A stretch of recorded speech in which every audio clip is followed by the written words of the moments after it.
Turns out it's pretty simple to migrate code from Unity to Godot, so I'm going to show you how. First, we open Godot. You can see some of the prior projects that I toyed with, and we create a new project. Copy over the code from Unity. You see this mage generation code, and then we'll create a new 3D scene. You see it's called spatial. We'll attach that. We could also rename the node if we like. Now, exploring the script, we'll create a new script to see how Godot does things.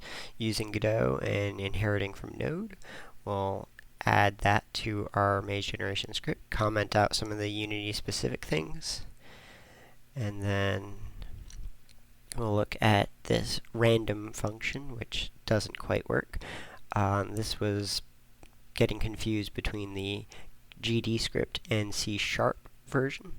Now you can see all of that code just runs. So now we have to create the prefabs. We'll translate and scale appropriately, and then it's just a matter of sizing up the grid at this point. So we'll change it from 4 to 8 by 8, and now you can see now we're gonna create a variable so that we can make the grid size however we want more easily for debugging purposes. We'll change the camera location and view angle, and that's it. Very easy.